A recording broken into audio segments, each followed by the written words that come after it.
قادیانی بھی تو ظاہر ہے کسی کیٹیگری میں فال کر رہے ہیں نا. تو ہم ذرا بڑی بڑی کیٹیگریز دنیا میں دیکھ لیتے ہیں مسلمانوں کی اور غیر مسلموں کی کیا ہیں. یا دنیا میں کوئی مسلم ہوگا یا نان مسلم ہوگا. نان مسلم ہوگا تو اس کی دو پھر کیٹیگری ہوں گی, یا وہ مرتد ہوگا یا وہ کافر ہوگا. اب قادیانیوں کو کہاں پہ آپ نے فال کروانا ہے؟ نان مسلم میں بھی آپ دیکھیں کہ ایک وہ نان مسلم ہوگا جو اہل کتاب ہے, اور ایک وہ ہے جو نان اہل کتاب ہے. جیسے ہندو ہیں, بدھسٹ ہیں, یہ ہیں نان اہل کتاب, اور کرسچنز اور جوز اہل کتاب ہیں, دونوں کافر ہیں. اب جوز اور کرسچنز کی کیٹیگری میں قادیانیوں کو فال کروانا ہے یا ہندوؤں اور بدھسٹ کی کیٹیگری میں فال کروانا ہے؟ یہ زیادہ تر تو مرتد ہی سمجھتے ہیں, کہتے ہیں یہ. سر میں آ رہا ہوں نا ادھر, میں اسی لیے آپ کو سٹیپ وائز لے کے آ رہا ہوں. تو بدھسٹ کی کیٹیگری میں تو فال نہیں کرتا. اب دوسرا مسئلہ ہو گیا, میں نے کہا کافر کی دو من قسمیں ہیں, کافر اور مرتد. مرتد کی کیٹیگری میں وہ قادیانی تو فال کر سکتے تھے جو شروع میں مسلمان سے قادیانی ہوئے. میں آپ کو 20ویں صدی کے آغاز کی بات کر رہا ہوں. لیکن 1973 میں جب قادیانیوں کو کافر ڈکلیئر کیا گیا اور ان کو ہم نے دین اسلام سے نکال کے ایز اے کفریہ فرقہ ڈکلیئر کر دیا, اب اگر وہ مرتد ہیں تو پاکستان کے آئین میں شک ہوتی کہ یہ جہاں جہاں پائے جائیں قتل کیے جائیں. ایسا تو نہیں ہوا, ان کو کافر ڈکلیئر کر کے اسلام سے نکال دیا گیا. اب ان کا سٹیٹس آج کے جو بائی برتھ قادیانی ہے, کیا وہ مرتد ہیں یا کافروں کی اولاد ہے؟ وہ تو پھر کافروں کی اولاد ہے. میں آپ کو سٹیپ بائی لے کے آ رہا ہوں. لہٰذا آج کے قادیانی کیا ہوئے؟ کافر. یہ تو ڈکلیئر ہوا, مرتد والی کیٹیگری سے تو باہر نکلا ہے. اب کافر ہیں تو کون سے کافر ہیں؟ کیا وہ اہل کتاب کافر ہیں یا بت پرست کافر ہیں؟ بت پرست تو نہیں ہے. اچھا, اب اہل کتاب پہ آ جائیں. اہل کتاب جو آپ کے نبی کو جھوٹا مانتے ہیں, نعوذ باللہ, اور جو ان کی کتابیں جو تورات اور انجیل ہیں ان کو ٹیمپرڈ فارم میں مانتے ہیں, ان کا سٹیٹس یہ ہے, ان کی عورتوں کے ساتھ نکاح, ان کا ذبیحہ بھی حلال ہے. اب ذرا قادیانیوں کی طرف آ جائیں. قادیانی آپ کے نبی کو جھوٹا نہیں مانتے, وہ ان کو نبی مانتے ہیں. اس کے بعد انہوں نے ایک ڈھکوسلے پہ مبنی جھوٹی نبوت کلیم کر لی ہے. یہ ایک چیز ان کو یہود و نصارہ سے بہتر کر دیتی ہے. قادیانی قرآن کو مانتے ہیں. اب رہا عمل کرنے کی بات, تو وہ بریلوی دیوبندی اہل حدیث شیعہ ماشاءاللہ جس طرح کا عمل اس کے اوپر کر رہے ہیں وہ بھی آپ کو پتہ ہے.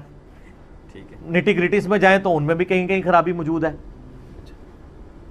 جبکہ یہود و نصارہ قرآن کو سرے سے اللہ کی کتاب ہی نہیں مانتے.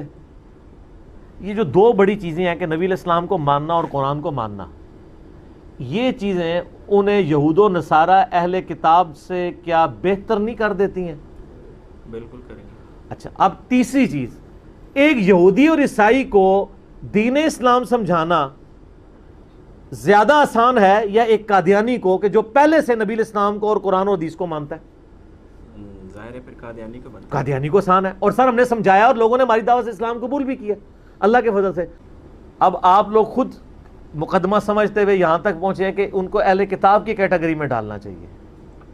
ٹھیک ہے, اور بلکہ آپ اس کے ساتھ بھی ایگری ہیں کہ اہل کتاب سے بہتر والی کیٹیگری میں, چونکہ قرآن کو اور نبی علیہ السلام کو مانتے ہیں, اور ایک اور کفر انہوں نے کیا کہ وہ والا کفر. لیکن دوسری طرف جو عیسائی اور یہودی ہیں وہ تو کئی ایک کفریات کر رہے ہیں نا, وہ تو ہمارے نبی کو نبی مانتے ہی نہیں ہیں, وہ تو کہتے ہیں کذاب ہے, نعوذ باللہ. یہ کذاب تو نہیں کہہ رہے, یہ پیغمبر مان رہے ہیں, اس کے بعد ایک جھوٹی امتی نبی کلیم کر رہے ہیں نا, تو وہ گمراہی تو ایڈیشن میں ہے. نبی علیہ السلام کو تو مان رہے ہیں. ڈاکٹر صاحب نے جس موضوع پر گفتگو کی مجھے دعوت دی ہے, پہلے 2-4 سیکنڈ آپ پہلے یہ سن لیں کہ جب دین لوگوں کے سامنے پیش کیا جاتا ہے تو وہ 2 گروہوں میں بٹ جاتے ہیں. ایک مومن اور مسلم ہوتے ہیں جو اس کو صحیح معنوں میں جس طرح اللہ نے اس کو اتارا مانتے. دوسرا گروہ جو ہے ان کے لیے جو عام لفظ ہے جس کے ساتھ اندر بہت سی کیٹیگری, وہ ملحد کا لفظ ہے, یلحدون فی اسماء, جو کجروی اختیار کرتے. یہ کجروی کئی قسم کی ہے, سیدھی راہ سے ہٹ کر ادھر ادھر کی پگڈنڈیوں پر چل ملحد. اب ملحد میں ایک گروہ تو کافر اصلی کا ہوتا, پہلے ہی کافر ہوتے ہیں, وہ کہتے ہیں کہ ہم نہیں اس دین کو مانتے. کوئی بات نہیں, وہ اپنے عقیدوں پر جمے رہ گئے اور نہیں انہیں اس دین پر اطمینان نہ ہے, اس میں وہ کافر اصلی کہلاتے ہیں. کافری پیدا ہوئے کافری. دوسرا گروہ مرتدین کا ہے کہ اسلام لائے اور پھر واپس پڑ. تیسرا گروہ منافقین کا جو اندر کفر چھپائے ہوتے ہیں مگر بظاہر اسلام کا اظہار کرتے ہیں، نماز روزہ بھی کرتے ہیں، ظاہر میں وہ پتہ نہیں چلنے دیتے کہ اسلام سے ہٹے ہوئے ہیں، اندر سے وہ اللہ کے رسول کو سچا نہیں مانتے، یہ منافق ہوتے ہیں۔ اور ایک گروہ جو سب سے برا ہے نا، جو یہ قادیانی حضرات ہیں، وہ زندیق ہے۔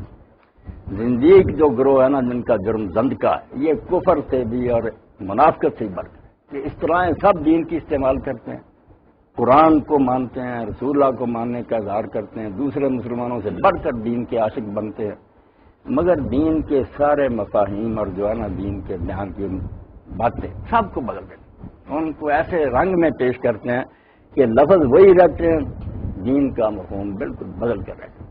یہ زندیق کہلاتے ہیں۔ زندیق کی توبہ قبول نہیں، وہ اگر توبہ بھی کرے نا اسلامی عدالت کے سامنے نہیں، کیونکہ وہ پہلے اندر سے بے ایمان ہے، ظاہر سے اسلامی اصطلاحیں استعمال کر کے دھوکہ، یہ تنبیہ کہلاتا ہے، فریب دینا۔ کھلے کافر ہو جائیں تو کوئی بات نہیں، سارے سمجھ لیں گے کہ یہ اسلام سے باہر ہیں، جس کی مرضی دھوکہ کھاتا پھرے، پتہ تو چلتا ہے کھلے دشمن۔ جو رہے دیندار، نمازی، حج کریں، زکات دیں، سب کو رسول اللہ کو ماننے کے دعوے کریں، آیات قرآن کی پڑھیں، مفہوم بدل دیں ان کا۔ اس کے لیے آپ کو میں دعوت دوں گا کہ یہ قادیانی حضرات کے بارے میں نرم گوش آ جانا کہ صرف ان کا جرم ختم انکار، یہ نہیں۔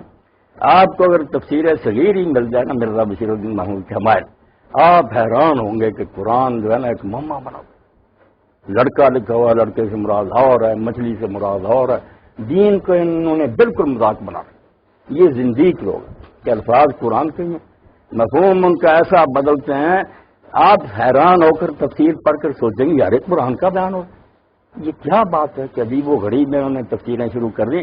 تو زندیق کے بارے میں یہی بات ہے کہ اگر وہ توبہ بھی کرے نا تو اگر اللہ کے ہاں شاید قبول ہو جائے، اگر وہ دل سے باز آئے، دنیا میں عدالت اس کو قبول نہیں کرے، وہ تو پہلے ہی فریب دے رہا، اس نے توبہ کیا کرنا۔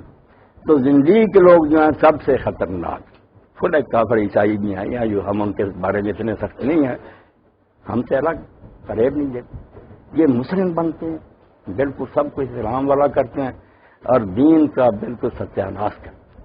ان زنادیق کے بارے میں المہدی عباسی خلیفہ نے اسی لیے عارف الزناد کا، اس معنی میں سے پڑھے لکھے لوگ اسلام میں گھسے ہوئے تھے، دین کو تباہ کر کمیٹیاں بنائی شہروں میں، ایک ایک کو ڈھونڈ کر قتل کیا، بے ایمان خود ایک کافر ہو جائیں، چلو نہیں اسلام کا، زندیق بن۔ اسی لیے شاہ ولی اللہ رحمۃ اللہ علیہ فرماتے ہیں کہ کافر سے اصلی سے زندیق برا ہے، فریب دیتے۔ اب ختم نبوت کے بارے میں آپ دیکھ لیں، یہ کوئی ایک عقیدہ نہیں ہے اسلام کا کہ نبی آپ کے بعد کوئی نہیں، ایک مسئلہ نہیں، یہ اسلام کا حصار ہے۔ اسلام بچا ہی صرف اس لیے ہے کہ قوم را سرمایہ قوت سر ملے وحدت ملت، مسلمان اکٹھے کیوں مشرق مغرب، ہزار اختلاف ہوں فرقے بنتے جائیں، نبی ایک ہے۔ جب یہ دیوار ٹوٹ جاتی ہے، مسیح علیہ السلام کے بعد دیکھیں نا عیسائی ہمارے ساتھ ہیں وہاں پہ، ہم بھی مانتے ہیں عیسیٰ علیہ السلام تک سارے نبی، وہ بھی مانتے، ہم نے ان کے بعد ایک نبی جو اللہ کے سچے نبی ہیں رسول اللہ، ان کو مان لیا، انہوں نے نہیں مانا، دو متیں ہو۔ نبی عام مسئلہ نہیں کہ امام ہے، مجدد ہے، مہدی ہے، کوئی بات نہیں مانتا، پھر کوئی دوسرا نہیں مانتا، نہ اس کا اسلام بگڑتا ہے۔ جب نبی کا کوئی شخص دعویٰ کرتا ہے نا، نئی امت پیدا ہو جاتی۔ اسی لیے آپ دیکھ رہے ہیں کچھ شک رہا کہ پریکٹیکلی بھی ان لوگوں نے کر لیا، 100 سال ہو گیا ہمارے جنازے میں شریک نہیں ہوتے۔ اور مرزا بشیر الدین محمود سے جب پوچھا گیا کہ ان غیر احمدیوں کا چھوٹا سا بچہ مرا اور اس کا جنازہ پڑھیں تو اس میں شریک ہو جائے، اس نے کہا یار سکھوں اور ہندوؤں کے مرتے ہیں تم اس کے ساتھ شریک ہوتے، کافر اللہ کے ایک نبی کے منکر۔ واقعی یہی کہنا چاہیے، جب نبی مانا تو ہمیں وہ مسلم کیسے مان سکتے ہیں؟ جو ہم میں سے نرم بنتے نا، ان کو صاف یہ ماننا چاہیے۔ آپ کو پتا ہے کہ جب اسمبلی میں فیصلہ ہوا مسائل سے نہیں ہوا، باتیں وہ بھی پیش کرتے جاتے تو علماء کے حوالے ہمارے لوگ بھی پیش کرتے۔ ظفر احمد انصاری صاحب نے جب پوچھا، یہاں وہ ناصر احمد بول گیا، اگر تقیہ کر دیتا بچت، انہوں نے کہا مرزا صاحب آپ یہ بتائیں کہ ہم جو مرزا غلام ہیں تو نبی نہیں مانتے، ہم کیا ہیں؟ تو اس نے صاف کہا آپ سب لوگ کافر۔ اب بھٹو اور ولی کہاں سارے بول اٹھے کہ اب تو مرزا صاحب بات صاف ہوگی کہ یہاں ہم اپنے آپ کو لکھیں غیر مسلم اکثریت یا آپ کو غیر مسلم اکثریت، جب کفر اسلام کا فرق ہے تو ایک کیسے ہو سکتا؟ تو نبوت کا مسئلہ اس لیے یہ چھوٹا مسئلہ نہیں، بنیادی بات ہے کہ اس امت میں رہنا یا ایک نئی امت بنانی۔ جب نبی کوئی نیا مان لے گا، وہ ذلی مانے بروزی مانے، ہو گیا، نمازیں الگ ہو گئی، نکاح ختم ہو گئے، ہمارا جو درجہ تھا انہوں نے اہل کتاب کا قرار دیا کہ یہ بیٹی دیں تو لے لو، ان کو بیٹی نہیں دے سکتے، یہ کافر ہیں، ان کو ہم رشتہ نہیں دیتے. اب یہ نبوت کا مسئلہ اتنا ہم ہونے کی وجہ سے آپ دیکھیں کہ اللہ کے رسول نے کسی مسئلہ کے بارے میں اتنی حدیثیں نہیں, 200 سے زیادہ 210 حدیثیں ہیں صرف اس مسئلہ پر کہ میرے پاس نبی نہیں آتا. اتنا بیان کیا توحید کے بعد کہ اس میں اگر شک شبہ رہ گیا تو یہ تو فساد ہی, روز کوئی نبی بنتا رہے گا, امت کے ٹکڑے ہوتے رہیں گے. سر حفظ ملت وحدت ایک بات فرماتے ہیں امت کے اتحاد کا تو راز ہی ختم ہے. بہت نبی حضور کے بعد ہم نہیں مانتے, امام مانے مجذب مانے وہ حسن زن ہے, جو سمجھتا یہ نیک آدمی مانتا. پھر ہم مودودی صاحب کا احترام کرتے ہیں, دوسرے ان کو بے ایمان کہتے ہیں, کوئی بات نہیں, خیال ہے اپنا. نبی مانیں گے تو مسئلہ آسان نہیں رہے گا, یا ماننے والے کافر ہو جائیں گے یا نہ ماننے والے کافر. اس لیے حضور نے اس کے پہنچانے میں کوتاہی نہ کی, اور امت میں بھی کبھی اختلاف نہ رہا. اتنے گروہ بنے ہیں مگر اس پر سب مت سے کہ آپ کے بعد اگر کوئی شخص نیا دعویٰ نبوت کرے گا وہ اسلام سے خارج ہو جائے گا, اسلام میں اس کے لیے کوئی جگہ نہیں. اس لیے ختم نبوت جو ہے اس کو آپ سمجھیں کہ دین کو اگر بچانا ہے تو اس میں نرمی نہیں کی جائے. کوئی نہیں رہنا چاہتا اسلام میں نکل جائے, کھلا اعلان کرے کہ اسلام مجھے قبول نہیں, وہ عیسائی ہو جائے, مرتد ہو جائے. یہ زندگی بننا جو ہے نا کہ خاتم النبیین کی عید پڑھیں گے دیواروں پر, وہاں ربا میں جگہ ختم نبوت زندہ آباد, خاتم النبیین, لفظ وہی ہے, مفہوم بدل گیا. ساری امت سمجھ لیجیے ختم کا معنی بند کرا کہ حضور نے ختم کر دیا نبیوں کا, اب کو نہیں, انہوں نے الٹ دیا. 20 سال یہی مانا تھا. مرزا غلام احمد بھی اپنی ساری کتابوں میں یہی لکھتا رہا کہ حضور کے بعد کوئی نبی نہیں آ سکتا, نبی بند. اور اس پر اتنا زور دیتا تھا کہ حضرت عیسیٰ علیہ السلام بھی دوبارہ نہیں آ سکتے, کیونکہ اگر وہ آئے تو ختم نبوت کی مہر ٹوٹتی. بے شک وہ پہلے ہیں, بعد میں ایک نبی آ گئے. مگر جب الو سیدھا کرنے کا وقت آیا, 20 سال کا لکھا مریم امبیڈکر کہ نبی تو میں پہلے تھا, مگر یار میں مغالطے سے کہتا برا نبی میں نہیں, اللہ نے 20 سال سے مجھے بنایا. اور یہ بھی آپ حیران ہوں گے دنیا میں ایسا نبی کبھی نہیں آیا کہ 20 سال سے نبی. اور لکھنا کا تھا کہ جو نبی بنے کافر ہے, اسلام سے نکلا. 20 سال کے بعد کہ او میں تو مغالطے میں تھا, نبی تو تھا مگر نبی کی میں تعریف غلط سمجھتا رہا, اب پتا چلا کہ میں نبی ہوں, اللہ نے مجھے نبی. 8 سال پر یہی کا 2 پارٹیاں بنی ہیں. لاہوری کہتے ہیں کہ پہلی باتیں درست ہے, نبی نہیں, وہ امام ہی ہے.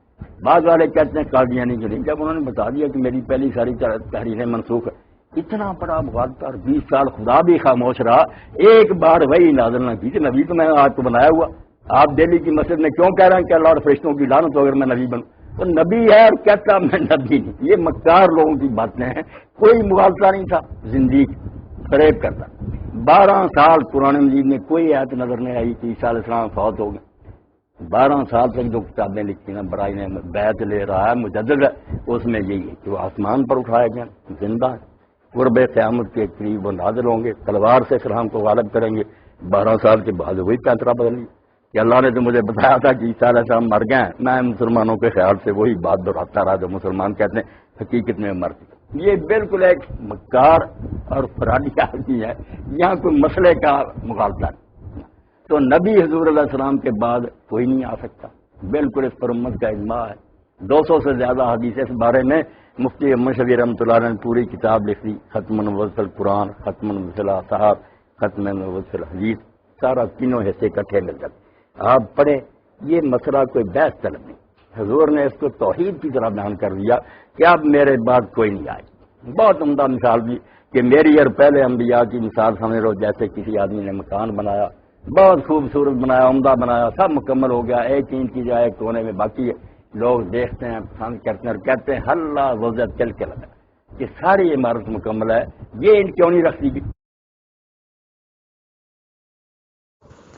السلام علیکم ورحمۃ اللہ وبرکاتہ. میرے سامنے سوال پڑے ہیں, ایک ایک کر کے جواب عرض کرتا ہوں.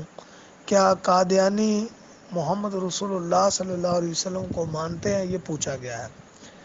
عرض ہے کہ روحانی خزائن مرزا قادیانی کی کتاب ہے, اس میں وہ یہ کہتا ہے کہ پھر اسی کتاب میں اس مکالمہ کے قریب ہی یہ وحی اللہ ہے کہ محمد الرسول اللہ والذین معہ اشداء علی الکفار رحماء بینہم.